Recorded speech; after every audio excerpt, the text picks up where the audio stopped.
UPPCS का जो exam है जो जून में होने वाला है, इसके लिए समय कम बचा है और समय कम होने के नाते अब ये अंतिम वाइंड अप वाली स्थिति है कि आप इसको कितनी तेज़ी से वाइंड अप करें, इन कम समय में यूपीपीसीएस प्रीलिम्स की तैयारी को फाइनल रूप कैसे दें। और इसके साथ ये भी बताएंगे कि जो आपके प्रीलिम्स के कॉम्पिटिटिव एग्ज़ाम होते हैं इनमें आपके सब्जेक्ट में क्या स्कोर, कौन कौन से सब्जेक्ट कितने स्कोर करते हैं और उनमें करंट अफेयर और बाकी मिसलेनियस का क्या रोल रहता है। आपने देखा होगा कि करंट अफेयर हर एग्ज़ाम में एक बड़ा पोर्शन कैटर करता है, इसलिए करंट अफेयर का आपको स्टडी करना बहुत ज़रूरी है और उसमें ठीक ठाक उसमें क्वेश्चन शेयर होता है। तो चलिए इस आंकड़े को समझने की कोशिश करते हैं कि इन कम समय में यूपीपीसीएस को फाइनल रूप प्रीलिम्स को कैसे दे पाए। चलिए देखिए यहाँ पे लिखा हुआ है यूपीपीएससी प्री एग्ज़ाम।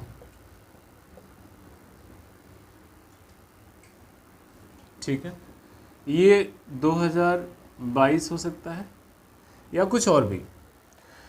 तो उत्तर प्रदेश पीसीएस इसके नाम से अधिकांश लोग जानते हैं,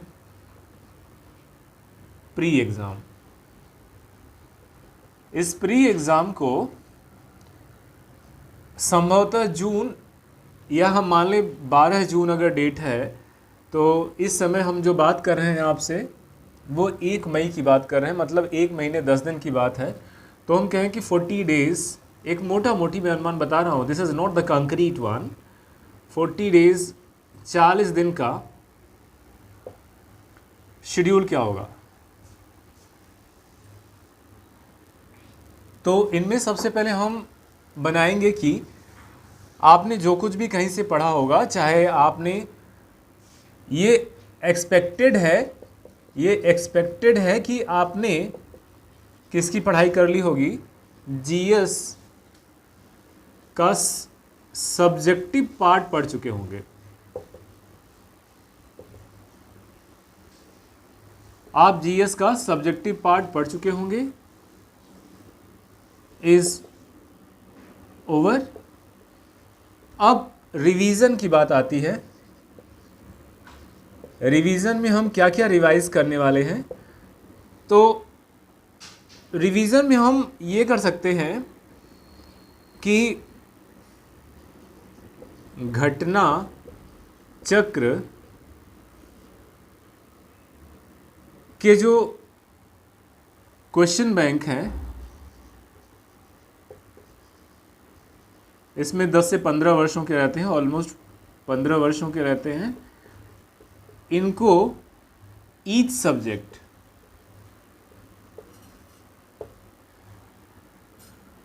जिसमें आपका क्या आ जाएगा, इतिहास आ जाएगा। इतिहास थोड़ा सा मोटा होगा, इसमें मॉडर्न हिस्ट्री आप ज़्यादा करिएगा, मॉडर्न हिस्ट्री। इतिहास के बाद भूगोल आ जाएगा। भूगोल में भी इंडियन ज्योग्राफी, इकोनॉमिक और पॉलिटिकल दोनों। संविधान जैसे संविधान और राज्य व्यवस्था कहते हैं, ये आप कर लीजिए।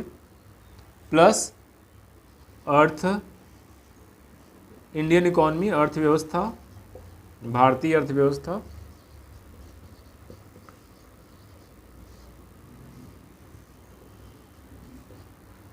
प्लस विज्ञान में बायोलॉजी ज़्यादा करिएगा। प्लस विज्ञान प्रौद्योगिकी, इसको बोलते हैं साइंस टेक्नोलॉजी बोलते हैं, विज्ञान प्रौद्योगिकी इसको बोलते हैं। ठीक है, ये आप कर सकते हैं। तो इसको कम से कम 3 बार इसका रिवीजन करें, 3 बार रिवाइज करें। जब आप घटना चक्र का रिवीजन कर रहे होते हैं तो उसमें एक तो क्वेश्चन आंसर रहते हैं स्टेट पीसीएस के और यूपीएससी के, उसमें उनका कलेक्शन होता है, तो आप उनको अच्छे से देख लें। कुछ तो 30% के आसपास प्रश्न वहीं से आ जाते हैं, 20 से 30% प्रश्न लास्ट ईयर के पेपर से आ जाते हैं। रही बात जो इनबॉक्स एक्सप्लेनेशन होता है, जो बॉक्स के अंदर उसका व्याख्या दिया रहता है, इससे साइड क्वेश्चंस भी आराम से टैकल हो जाते हैं। अगर आपने सब्जेक्टिव बुक पढ़ी है तो ये जो है आपका स्टेपिंग स्टोन का काम करेगा। यूपी पीसीएस के 40 दिन के लिए फाइनल रणनीति बना रहे हैं, इसके हिसाब से लगभग प्रीलिम्स नहीं रुकेगा। एक चीज़ तो इसको 3 बार करें। ये तो हो गया सब्जेक्टिव पार्ट, ये सब्जेक्टिव पार्ट हो गया, सब्जेक्ट्स। अब इसमें एक चीज़ ऐड करने वाला हूं, करंट अफेयर, जिसको आप समसामयिकी कहते हैं।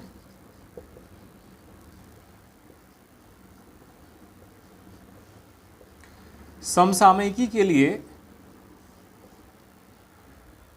हिंदी माध्यम वालों के लिए जो ठीक मानी जाती है वो घटनासार की वार्षिकी,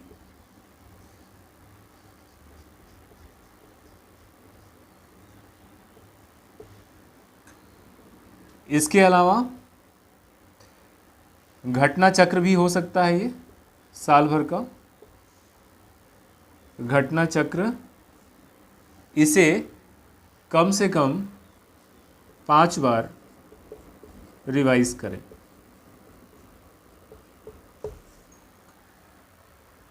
तो लगभग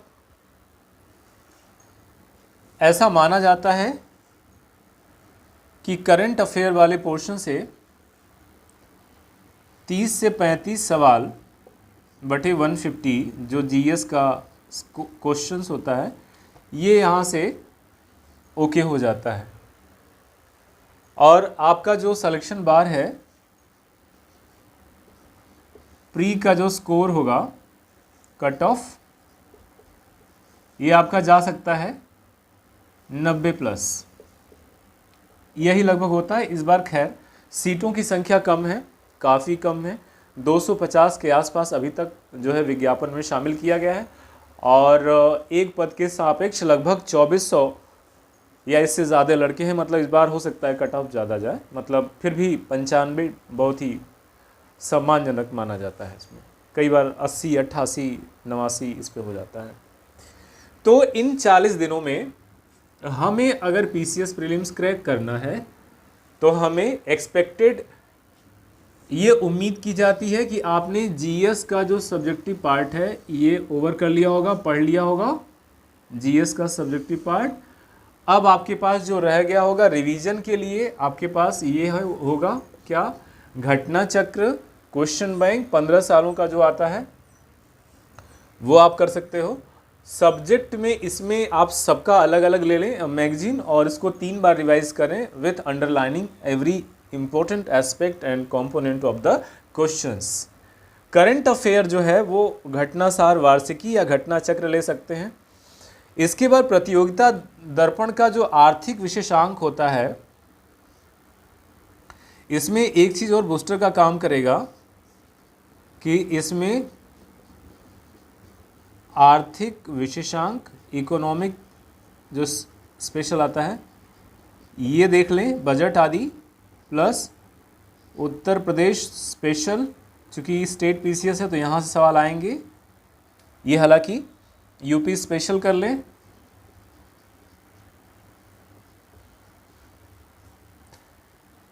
ठीक है, इसके अलावा आप क्या कर लोगे, जनसंख्या एक चीज़ ठीक मानी जाती है। इनमें से ये चीज़ आप अलग से ज़्यादा एम्फेसिस करेंगे,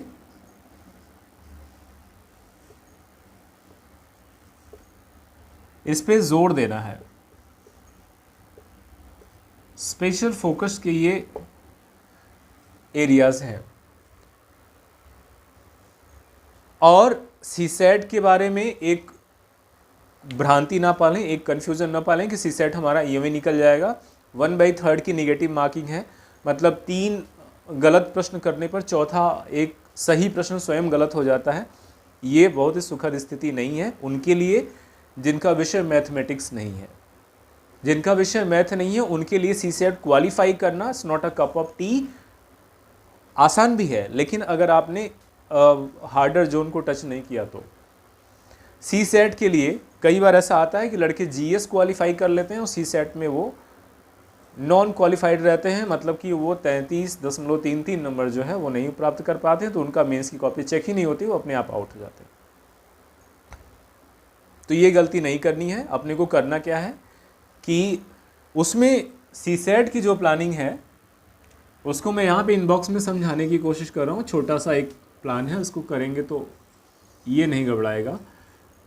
तो सी सेट में क्या है, आप 2-3 चीज़ों पर ध्यान दे दें कि आपका इंग्लिश, इसमें पैसेज के बेस्ड पे क्वेश्चन होते हैं, हिंदी, ठीक है। इसके बाद आपका क्या है, इसमें रीजनिंग कर लें, अगर मैथ नहीं है तब भी चल जाएगा, ठीक है। मैथ्स एक पोर्शन है जो बहुत टफ नहीं है। संचार है, कम्युनिकेशन, ठीक है। डिसीजन मेकिंग है, ये ले सकते हैं। तो अगर आपने हिंदी, इंग्लिश और रीजनिंग को ही कर लिया तो आपके ये 3 सेगमेंट जो है ये आपका बेड़ा पार कर देंगे, ठीक है। लाना केवल है आपको, केवल पास होना है, इसका नंबर इंक्लूड नहीं होता है, तो ये अच्छी खबर है। तो इसमें थोड़ा सा लास्ट ईयर के क्वेश्चन पेपर देख लें। लास्ट ईयर के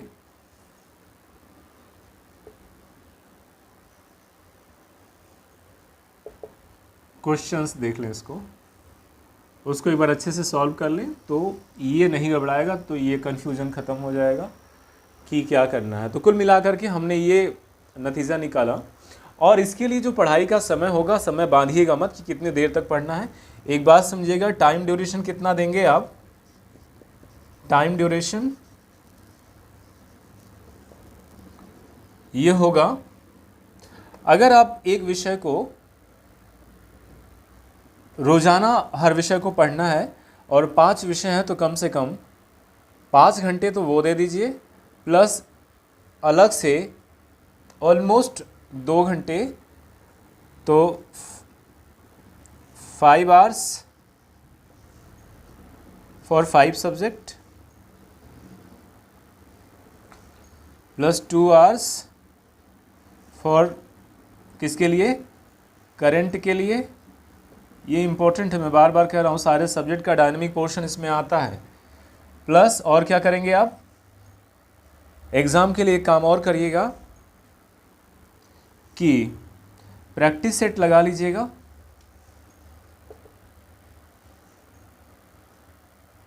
प्रैक्टिस सेट ये कर लेंगे तो आपका लगभग 10 घंटे के आसपास, 8 घंटे, अगर आप 8 से 10 घंटे, ये मैं बस फॉर्मेलिटी के तौर बता रहा हूँ, वैसे इसकी कोई लिमिट नहीं है। 12 पढ़ो, 14 पढ़ो, आपकी जितना ज़्यादा रिवाइज करोगे उतना आप श्योर होगे इसके लिए।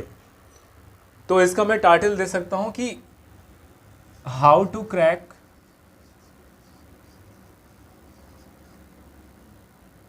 UPPCS in UPPCS prelims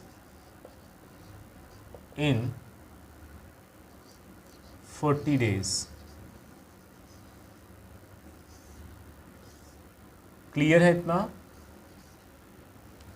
how to crack UPPCS prelims in 40 days। ये ध्यान दीजिएगा, ये उनके लिए बिल्कुल नहीं है जो नौसिखिए हैं, किसी के कहने पे फॉर्म भर दिए कि चलो तुम भी ग्रेजुएट हो, फॉर्म भर दो, फॉर्म भर दिया और कूद गए कि नहीं सर ने बताया कि 40 दिन में क्रैक हो जाएगा, तो ये उनके लिए असंभव कार्य है।